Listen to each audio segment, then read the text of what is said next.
Hello, welcome to Chapter 1, the Democratic Republic. This chapter is going to be a very big overview of what the entire course is all about. We're going to basically lay out the Democratic Republic that is the United States. The U.S. was created as a new country separate from its owners, the British.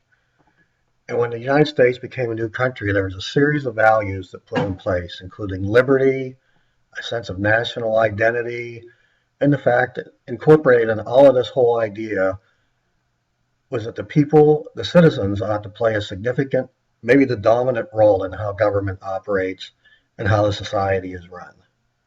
This was a real innovation back in that time.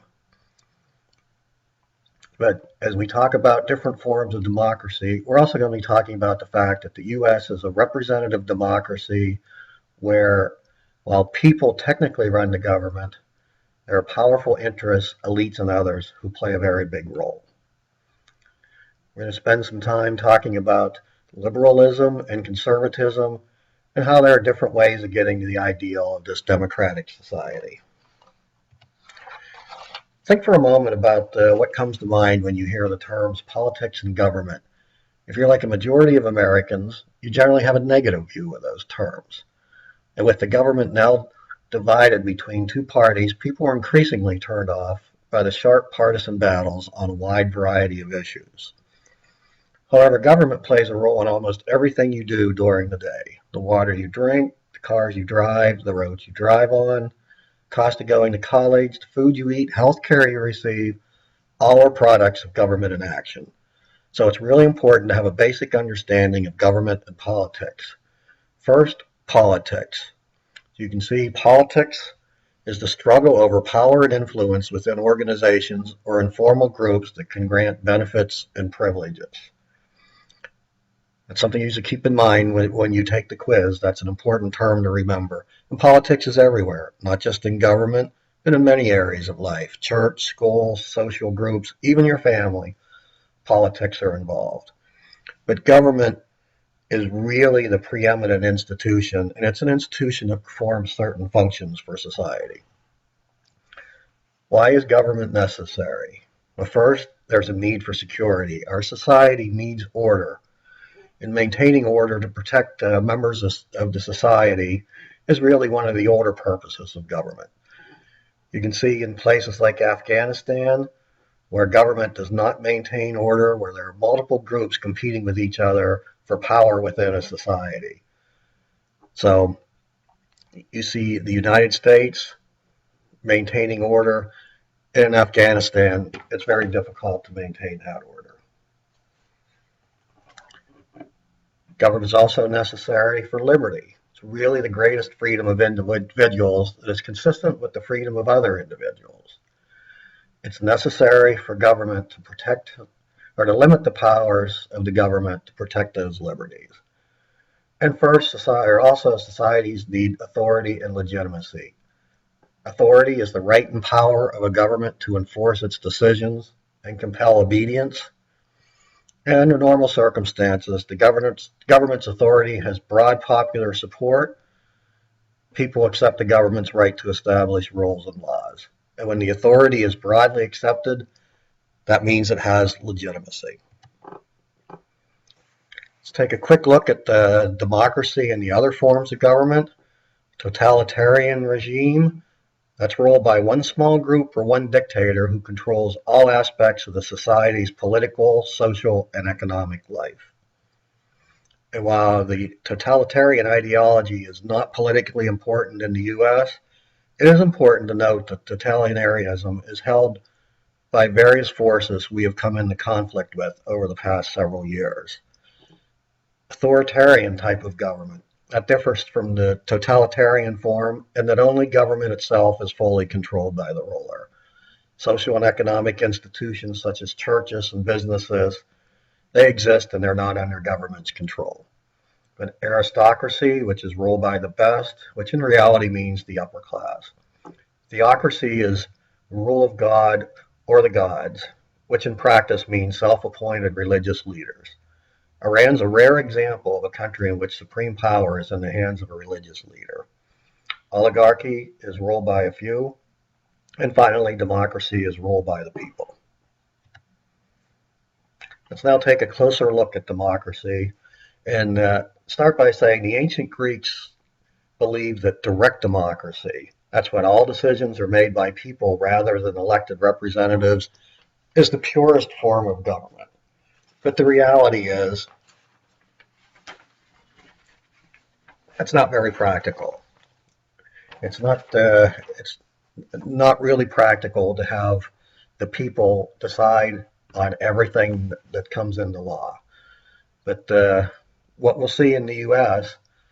are some modern adaptations of direct democracy. Some efforts, and California is a perfect example of this, where you engage citizens in the democratic process basically through three different approaches: the initiative process, referendum process, and recalls. The initiatives allow voters to propose a law or constitutional amendment. Um, Over the past century, California, 354 initiatives have qualified through signature gathering.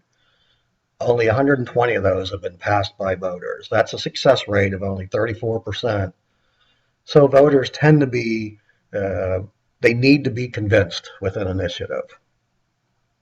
And in California, we've seen the initiative process come up with ballot measures on a wide range of issues: term limits, death penalty, legalizing marijuana, increasing penalties for human trafficking, that sort of thing.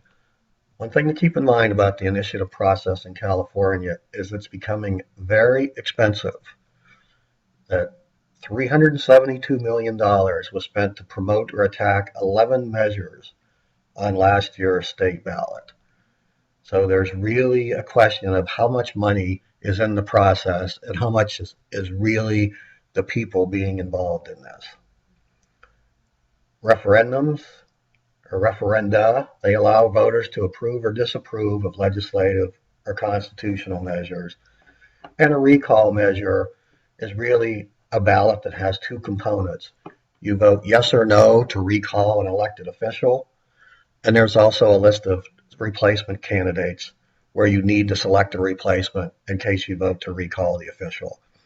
California, of course, has the most famous recall, perhaps, in our state was when Gray Davis was recalled in 2003 and Arnold Schwarzenegger was elected as governor. A couple of dangers to keep in mind about direct democracy: that the founders believed, our founders, the founders of the United States, believed in government based on the consent of the people, but were highly distrustful of anything that might look like mob rule. So they created institutions that would filter the will of the people through elected officials. Not the direct democracy concept where people decide everything, but in this case, there are institutions created where the will of the people went through elected officials. So in that vein, instead of creating a pure democracy, framers instead crafted a democratic republic where people hold the ultimate power over the government through the election process, but all national policy decisions are made by elected officials. So the people elect their officials, and they're the ones who ultimately make the national policy decisions. And the spread of those democratic principles contained in the U.S. Constitution have given rise to another name for our government: representative democracy.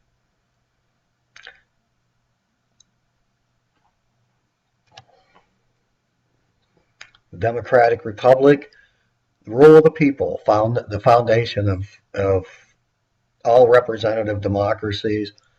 One thing to keep in mind: universal suffrage is the concept where the right of all individuals, each individual has the right to vote. That's not a concept that's taken place throughout all 200 plus years of our country. The universal suffrage has been a very evolving concept in the United States. For instance, in the 1790s, only free white males were able to vote. Women in many states didn't receive the right to vote in national elections until the 1920s, and the right to vote was not secured for in all states by African Americans until the 1960s.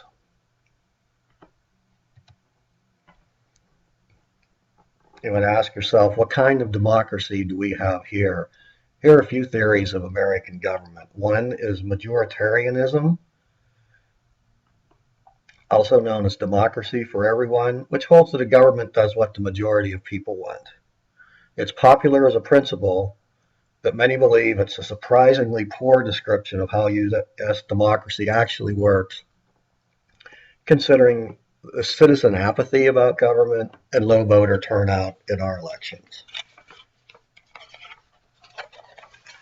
Another theory is the elite theory. That holds that society is ruled by a small number of people who exercise power to further their self-interest. And finally, pluralism, democracy for groups.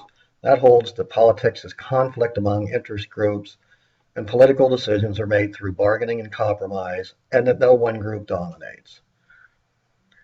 Many political science believe that this theory really describes how the United States government works. One caution with this, though, is that poor citizens are rarely represented by interest groups, and rich citizens may be overrepresented. We're going to talk just for a minute about why our government is stable. Because we indeed have a stable government where there's orderly transition of power after elections. A couple of the major reasons: political culture. Political culture is a pattern set of values and a way of thinking about government and politics. Political socialization, that's the process by which political beliefs and values are transmitted to immigrants and students. Think for a second about where you get your views about politics, where you're being socialized.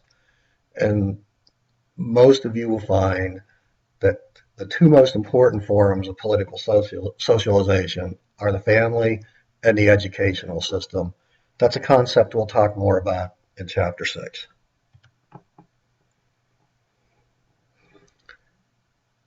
Talk a little bit more about the fundamental values of American democracy. The civil liberties are personal freedoms. They're the types of things: freedom of religion, freedom of speech, protected for all individuals. These are guarantees that are found in the Bill of Rights, first 10 amendments to the Constitution. But we also find that our personal freedom and right to privacy can come in conflict with order and security. We've seen in cases, the attack on Pearl Harbor, 9/11, that when Americans are fearful or vulnerable, government officials emphasize national security over civil liberties.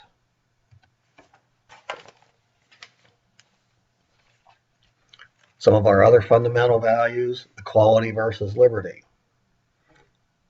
The Declaration of Independence states that all men are created equal, but the proper meaning of equal has really been disputed by Americans through much of our history.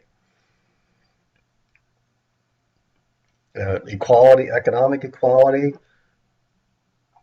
often necessary to place limits on the right to treat people unequally. So in this sense, equality and liberty are conflicting values.